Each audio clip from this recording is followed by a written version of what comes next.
Welcome back to Coast. Just Wads coming at you today, and we're going to talk about a deck profile. And if you watched the premiere episode of the podcast, then you would know that my project deck is the red yellow Sabo deck, which I have nicknamed Trigger Warning. And that has been a project deck of mine since I first got into the game. And one of the things that I just kind of came about in it, you probably remember seeing me talk about the different variations of decks that I've worked on is that I love using the trigger system from Life. I try to keep my trigger rating at 90% or above in most builds. It's not always possible, but it lets you take the most advantage out of the game, in my opinion. Now, I'm also a very casual player. I don't play very competitively, but that's okay. But I do have a very distinct play style when I do play, and it is to just make people fear swinging into me as much as I can. You're going to see bodies hitting the board from the life. You're going to see things just munching up their board too, doing all kinds of fun things. But that being said, let's just jump right over.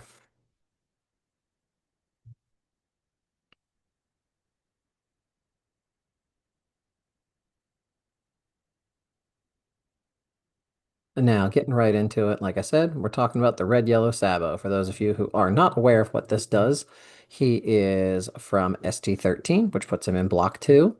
Classic stats 5,000 power, 4 life, and his effect being you commit 1 Dawn, then activate during the main phase once per turn.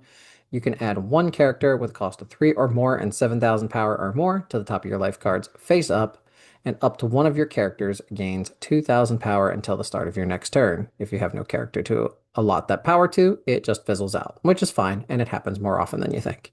Now we're just going to go through. As you can see, just by doing a quick glance over, every card on here has a trigger, which means no matter when they're hitting you, you're usually getting some value. Not everything will trigger all the time, but it's all about a combination of knowing when to let them hit you, and are you going to be able to let them do that and get value out of it. So the big thing to think about is that not every card is going to have blowback for them.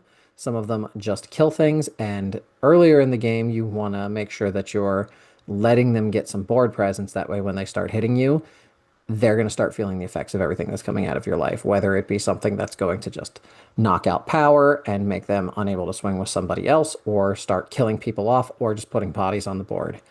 The big thing to keep in mind is that this deck has a high amount of resilience. The big plus to this is that you're mostly going to see life refilling itself. The first time you recommit, you're basically saying, hey, I now have 5 life. It honestly feels a lot like a Nell in the fact that life is regenerating. The only difference is it doesn't do it automatically, and it doesn't do it necessarily as consistently. So let's just kind of go through one at a time. I'll explain the process as well as why I think that this would be good. So starting off, to Lindbergh, I didn't think that 4 was very necessary. He has his purpose, but having to pitch a card to deploy him from the life, it's good. You have a lot of value. You're going to have cards in your hand most of the time. You're not doing a whole lot of pitching for the counter effect. It's good earlier in the game, but as you get later in the game, you're just basically going to be taking advantage of using the cards in your life as weapons.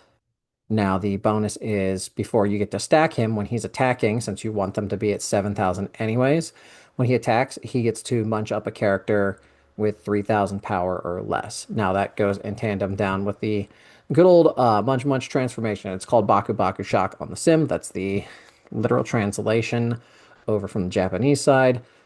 It's going to let you pull power off of somebody as well as give a boost. So for 3, you're going to be able to boost him and potentially eat something on your way through. It's good, especially late game, for eating up those chump blockers too. Oh, Nami. Not much that needs to be said about this. When it comes out of life, kills a 5 cost or less, which is great, especially in the mid to late game. It can take out chump blockers, it can take out mid swingers. Doesn't really deal with big bodies, but giving the banish does force them to commit blockers or cards from the hand, or just let the life fall off, which is always great. Now, this was one of the tech cards I talked about during the podcast, and Charlotte Moscato. This was something I just kind of found while I was digging through bulk one day, and I was just like, oh, that's actually really cool because again, it's one of those pitch a card to deploy. Now, when he has one Dawn or more, he gets banish, which is great because it's forcing them to use their blockers. And then again, with him being a body deploy from the shields, they're not really going to get a chance to munch him up all that much as long as you can use him and then stack him. Bonnie, this was one that I was kind of into when I first built this. Later builds, I have begun starting to exclude this because I found that it's not doing as much. You know, you commit the one Dawn, and then when your opponent loses a life, you get to draw two and pitch one. And then from the life, same thing, draw two, pitch one. Basil Hawkins, I feel, is a better tech option than this. I'm experimenting with it right now. Same trigger effect, but being able to rip a life off them when he dies is a lot stronger. For Charlotte Cracker. This was one that I was kind of in and out on just because I didn't have them for a while. I finally bit my lip and bought them just because they weren't terribly expensive at the time when I got them. And yeah, Dawn 1, when you have less life than your opponent, gains double attack and 1,000. So puts him up to 7k and double attack, which is great. And then again, for only having to commit one Dawn, you can then stack it to your life and then, discard a card, play it again. It just keeps it constantly coming back. Kikunojo, not much to say about this. Replaces life when it dies and can deploy itself from life. Low cost investment, no counter, but always solid. Any yellow deck that doesn't really use this, I would be more surprised. It has more benefits than not. Frankie, this was one that I was kind of in and out on. I'm experimenting with fewer copies of it, but right now I'm running four. The 2000 counter is really what it is because in the early game, it can protect you until you're ready to start letting them hit you, especially on that first turn when swings are coming through. But for the most part, you draw a card, then he can deploy if you have one or left. I find he doesn't always fire. The extra draw is nice, but he's better off as a pitch than a stack. Story. Again, same story. Pitch a card, deploy, easy 5,000 body, 2,000 counter. It's a nice, easy choice. The fact that he doesn't have an effect doesn't really hurt just because the trigger effect gives him more than enough value for what he is. Nami is also in here, and the 1,000 counter comes in handy here and there. The fact that you can basically use her as a double tap, because if your hand's getting a little low, player, pitch, kill a card, and then you can stack it so that they know it's coming, but the question is, are you going to protect and get value out of it, or are you just going to let it fall off, or just return to your hand so you can use it again anyways? You get a lot of value out of this. They are definitely worth investing in for this build. Now I'm only running one kick course and one you're the one who should disappear. I'm kind of 50-50. I'm trying builds where I'm running two copies of disappear and taking the kick course out because they both have the same counter effect, but having the refill to your life can come in handy in the late game. Uh, but it's one of those things where I'll have to experiment more. It could just be that I go with two kick course at one point too, because sometimes that minus 3k can be a big deal, especially in keeping you alive in that resilient aspect. Getting into Gum Gum Red Hawk. This is something I've been experimenting with. Having the minus 10k is actually really good to me right now. I'm not 100% sure if I'm going to keep this in. Uh, Having the plus 4,000 in the KO is really good, but at the end of the day, it's just how much Dawn am I going to have standing when my turn's over? And it's the same story with There's No Way You Could Defeat Me. Having to have the three Dawn for the kill is great. It usually broadcasts itself. That's why I only run two, because then I have to it'll keep them guessing between the two of them. It's like, what am I really going to do here? But this, having the KO of the base 5,000 is actually pretty dope because if they start doing boosts and committing Dawn, it can let you rip a mid-range character down. Fire Fist is one of those things. When I put it in, I really, really liked it. It was actually really good because it pairs good, especially with Munch Munch Transformation, which I'm also running four of.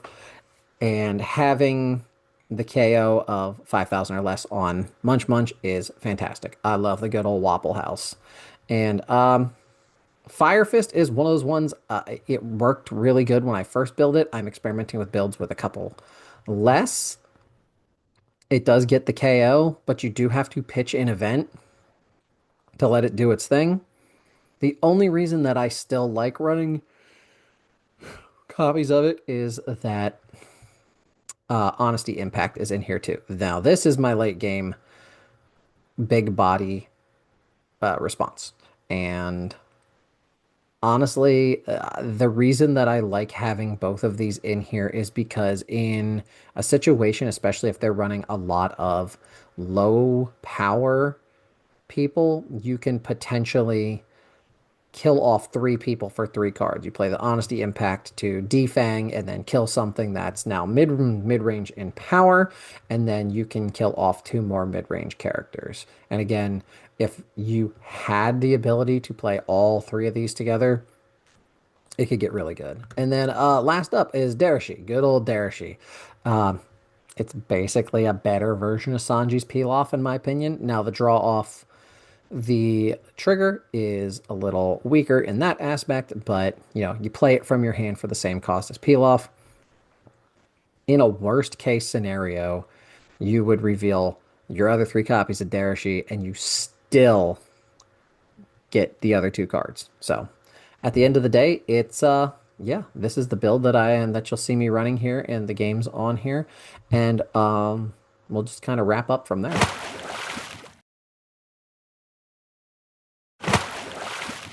Alright, so we're going to get into game one here, and it looks like I'm going first, and he's running Robin. And I kept the opening hand here because we're seeing a 4-drop, which is perfect, and having Onami is also really good because later we can get into shenanigans. We both do the good old-fashioned double pass here, so, and then we're getting into the first a real turn here. We're going to go ahead and drop the Onami, give Banish to Sabo, and come in with the 6k. And you can see he's going to do the pitch to do the survive. Now the big issue we're running in against Robin here is that Robin does like to banish cards. She has it on board. It's a problem for Sabo because you want those cards to trigger. They banish. Yeah, that's a problem. So there he is doing his ramp. And he's coming in and at this point we're going to, pitch the Bonnie and do the block because we don't want him to skip our triggers. Yeah, we want to get in there. So at this point, we're going to go, we're looking at the hand here. I think at this point I'm deciding if I'm going to play the Darashi and go in for a bigger swing, or if I'm just going to drop the 4-drop. Yep, and I'm checking out Basil too, because, yeah, he's a problem. Trashes cards off the top of my life, skips my triggers, it's a problem. So, yep, we're dropping the 2, coming in for 5. Okay, so cool. He getting in for the 1 life here, and then we're going to go in just, good old-fashioned 5,000 there. So it looks like I did bank on the Darashi, so we're going to go ahead and throw that down. That's going to get us the +2. And there's a go. And we're going to take the Munch Munch and the Kikunojo, both great cards, as obviously I'm not going to get to do the life cycle right here, and he's already way ahead of me in Dawn, which is a problem, but at the end of the day, not too big of a problem. And I love playing against Fred because he always has cool shenanigans going on. So he drops the Kuzan right here.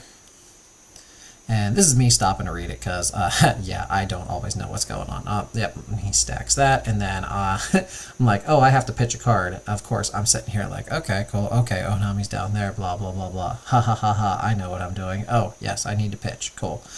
I think at this point I pitch the Fire Fist.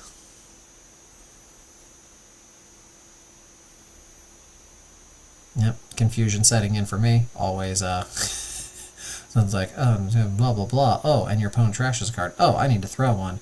Yep, there, just like I thought, threw away, because I have the 2 Fire Fist already. There's no point to having 2 of them. He doesn't have enough mid-range characters for me to really leech on at this point without me committing a lot of Dawn. So at this point, Robin's coming in for 7. And I believe I go for the block just because I'm getting itchy. Yep, and there goes the 8k because I want to keep it moving, and then he's going to come in with the Basil, and that's when we get to start triggering cards. That's what I like to do. Trigger happy, imagine that, trigger happy doing triggers.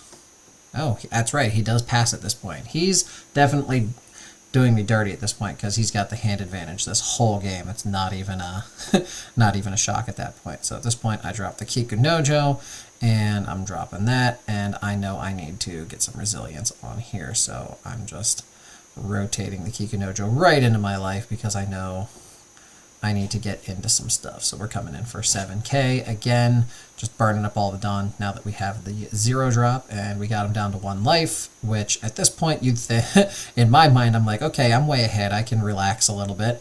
Nope, not in this game, and definitely not against Fred, because he definitely knows me well enough to know where things are going to start hurting. And there it is, Nico Robin just sucking Kikunojo just right off the top of my life. It's a big problem there. And that's just me going, oh no, I don't know what I'm gonna do. But at this point, I know I'm gonna go in and I'm probably gonna use, yep, there it is, using the 0 drop, pitching the Fire Fist, because at that point I will not have enough events to use it. So now he has to figure out whether or not he's gonna get into me and let me start doing stuff. So he scoops again there. I get the other 0 drop, which miracle draw for me because usually he's coming in for about 7k so he can commit more of his Dawn to actual plays. At this point, I'm just like, you know what? Let's just get in there, get that last life out of there. So I go in for 14. And he's like, yeah, I'll take it. I'm like, cool. At this point, probably overconfident setting in. I'm like, all right, cool. So if he comes in for anything less, but then I always forget that he's 1 step ahead of me with some of the newer stuff, and there's Kuma. Kuma's a problem. Kuma brings him in for another life. I don't really have any bodies on the field to deal with the extra attack, so we're in a position where we have to hope that the triggers start doing what they do. So he's coming in for 7 again, and I'm going to use Kick Course. Yep, go to 8, and now he has to decide, all right, he has nothing left in his hand. It's time to start doing some stuff. So we do that, and Bonnie, yep, we do that because we get the extra card. Yeah, oh, yeah, that's right. I was using the old build with this, with Luffy in it. The red rocks weren't in the deck yet. Luffy was still in their place, so I opt to take Lindbergh because Lindbergh can cycle really easily and for less cost. Well, actually, it is more cost, but the issue is that Luffy just wouldn't do enough right now. So we go ahead and block that, and that way he cannot get too deep into me right now, and he has to decide. Yep, he comes in with the Robin, and then Nami goes off, but again, I can't take the trigger because I don't have anything to pitch. It would just be a dead throw. And Fire Fist, dead draw, completely dead draw, completely useless for me. So at this point, we're dropping the Nami, and we're going to rip the Kuzan. We get the draw. There's Satori. That gives me a 2k to leech onto. We're going to not do that because at this point I know I want to cycle the Nami. Yep, and we're going to do that, and we're going to cycle Nami back up so we can get that. And we're going to swing in with the...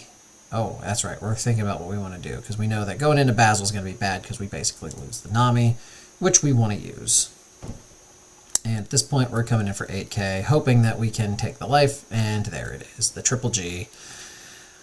Oh, always the killer in that case. So he gets the block, and I have problems because he's getting the extra draws. Definitely has the hand advantage over me in this one, which hand advantage is always something that's a little precarious. I track how often I lose hand advantage in a lot of these games, and this is definitely one of them. So at this point, I believe I take the hit.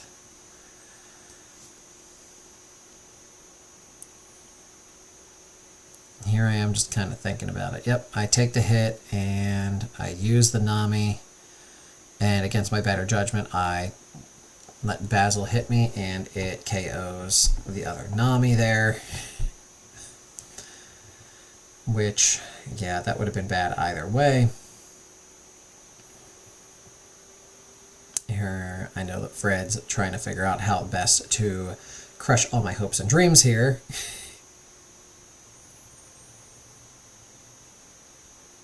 Because I've got 2 life. He definitely cannot KO me this turn, but I know he's going to come in with Robin. And there's nothing I can do because he knows the only card in my hand is Nami. I lose that. Kikunojo. Oh, that's right. That was the big hit. And having that would have been a lot better for me. But at this point, part of me is thinking that the game's pretty much over, but at the same time, not much to do. The Onami doesn't even get the chance to trigger because there's nothing for it to hit, and there it is. I do not have enough to stop him, and that brings us to the end of the game.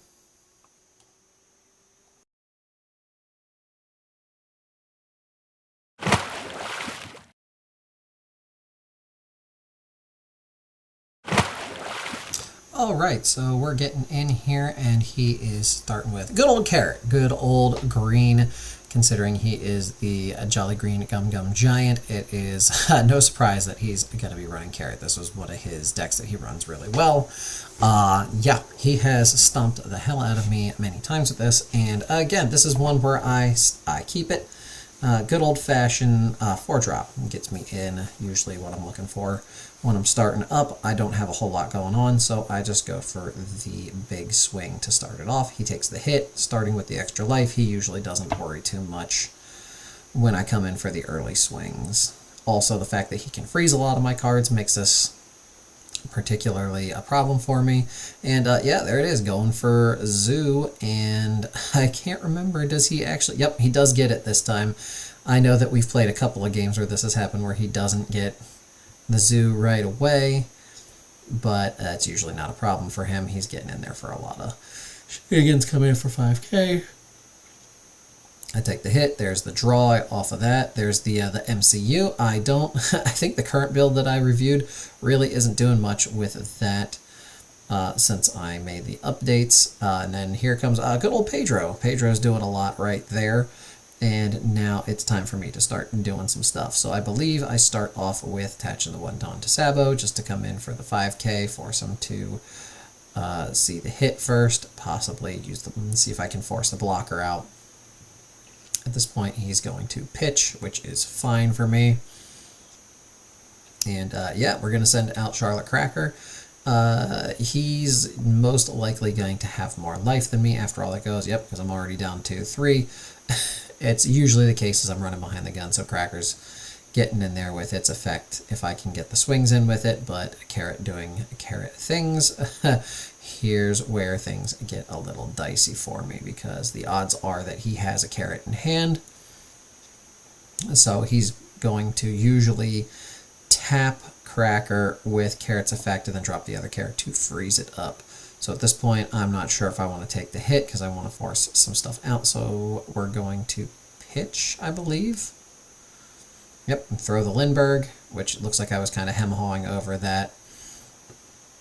And then, yep, there goes Cracker and freeze, which is exactly how I remember him getting me locked up. This is me usually griping over the hit there because not being able to use Cracker here. And then he's going to get into it, which is a problem for me.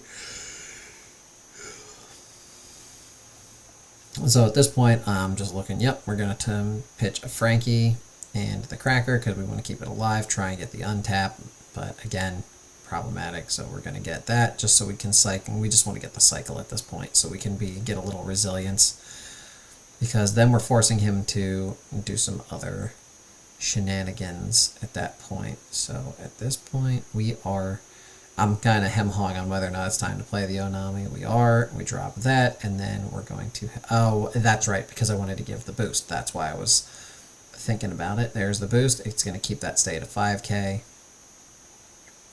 And then we're tossing one of those. We're going to rip.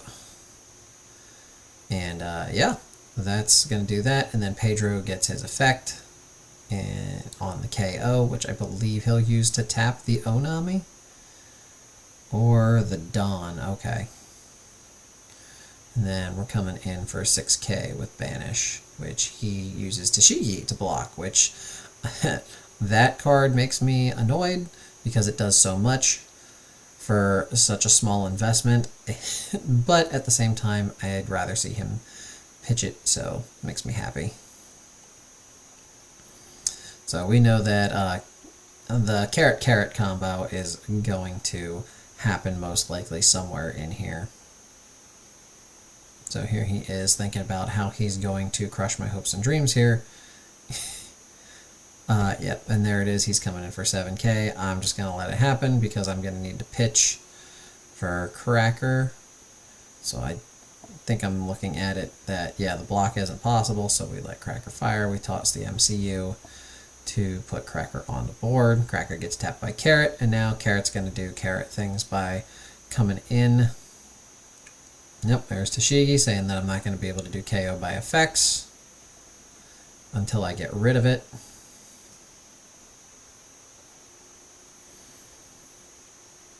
And there is, yep, there's the blocker. And then we're coming in for 6K. Sorry, 7K. And, yep, okay, so there's Nami, and we're going to use this to rip Tashigi, I believe. Yep, and then we get the Munch Munch transformation, which is a fantastic little piece for me because I can start doing some stuff. At this point, the optimal move with 9 would be, yeah. See, I'm looking at it now, looking back, and the optimal move would have been to play Kikunojo, use the Munch Munch transformation to boost, then flip Kikunojo into health to further boost Onami. But you can only do so much at a time without making mistakes. But with Cracker arrested also, I mean, we were looking to get stuff off the board, so Sabo's coming in 6, he takes the hit, which is great for me. The Munch Munch isn't going to do anything right now, except for lower, and we're going to either force him to block or pitch some cards. And he just takes the hit, and at this point I'm like, alright, there's Kikunojo. You're down to 2 health, so Kikunojo is going to do her thing when she hits, which is great. And yeah, at this point we're just waiting. He's at full throttle right now, which is bad for me, which without ramp, the fact that we're at this point in the game, I do love how fast these games go sometimes, but at the same time, a slower burn would be fun too. A little more back and forth, but you know what? At the same time, having more time between rounds to just chit-chat is a good thing too. Alright, and Pedro comes back down, so we got the double blocker. That's kind of a pain, and then part of it is it rests at the Don or KO's arrested character, I believe. So, yeah, problematic. And I believe it ultimately is what stops me from being able to squeeze a win out, but I can't remember off the top of my head when I'm just rewatching this for the first time. So Onami gets the smush. That's fine. She's been on the board long enough. That is completely acceptable. He's just gonna keep Kikunojo under lock and key at this point using Carrot's effect, coming in for the 6K. He doesn't mind hitting my life, knowing that Cracker's there. I don't have anything to pitch to be able to put it on the board. And Tashigi comes down. That makes it a little bit more precarious for me because now my KO effects have to do stuff. At this point, it's good. Okay, so Darashi came out, and Kikunojo's not doing anything right now, so I cycle her real quick. I think at this point I'm deciding whether or not I want to play Cracker just so I can give her the boost. We got the 4. Okay, I take the peek, throwing the Darashi down, and then, okay, so we take the Nami. That's right, and we take, okay, I don't know why I didn't take that Satori. So, yep, we use the last 5. We get the KO and the draw, and now we get to stack Kikunojo and then boost Nami, which is great because we have something a little bit more. We come in for the 6K. I can't remember, is he gonna take the block? No, he takes the hit. Okay. We pass it on back. And now he's in full thinking mode because right now he's the carrot combo is basically what he can do to keep Nami from doing pretty much anything at this point. Yep, we get the tap there. This is me reading stuff. Oh, right, because Bartolomeo gets his effect to draw and pitch, so that's a nice little cycle to go with that. And he still has spent none of his Dawn. His board presence is definitely overwhelming me at this point. The big thing that would help me right now would be if I could either get and keep some strong bodies on the board. Or getting a Fire Fist right here would have been very helpful to get Pedro and Bartolomeo out of there. So we're coming in 7 on 7. See, I think it would have been better for me to pitch the Cracker at that point to protect Nami, because it would have forced him to commit more to it, even though he could have just swung with Carrot and locked it. Okay, and Wanda comes down, so grabbing the Carrot off of there. Oh boy, man.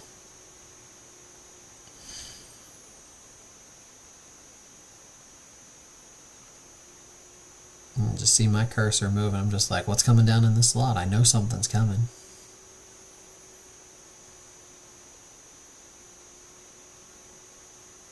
Alright, and there goes Carrot, 5 for 5. I'm deciding if I want to pitch. I say no, because I know Kikunojo's coming down.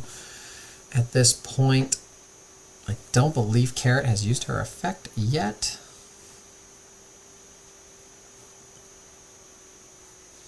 Oh, no, I think, actually, no, I think she did, because that's how Nami got smoked.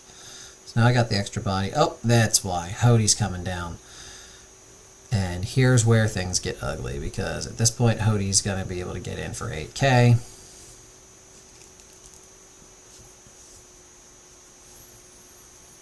Carrot's coming in also. So it just boils down to, and locks down Kikunojo. I have to take the resolution. There she gives me the draw. And there's that Fire Fist that I was hoping for. And then Hody's going to do some Hody things. Hody hits me. What do we get? Bonnie. Okay, so we get the double draw. And I think at this point I pitch the Kikunojo, because I need the Honesty Impact for the Fire Fist here.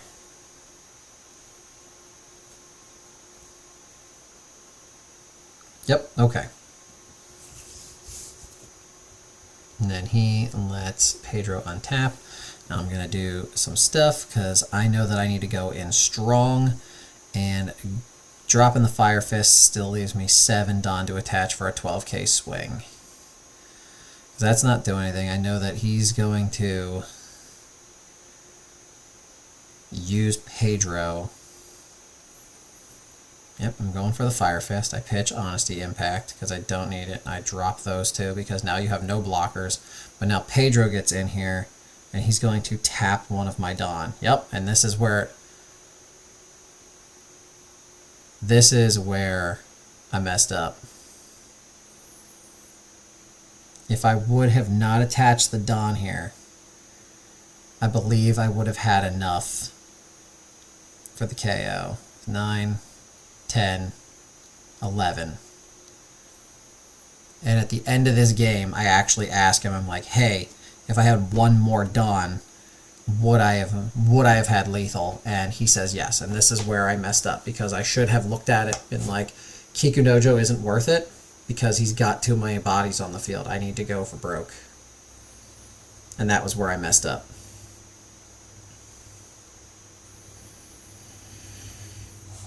And he's going to come in with Hody for 10k, knowing that I don't have anything to stop him. And that's pretty much it. At this point, as I ask him, well, Kikunojo comes out, and then, yeah, here comes the smackdown. I believe he piles it onto Carrot just because she has the extra 1k. Yep, taps Kikunojo with Carrot Leader. And I believe this is where he drops the hammer on me. Because I believe here's where I'm asking him, like, if I had the 1k more, would I have had lethal? And he tells me yes. So it's one of those things where I have to look back on. I'm like, is the resilience worth the kill shot? And in this case, it was not, because I didn't factor in the board itself. Yep.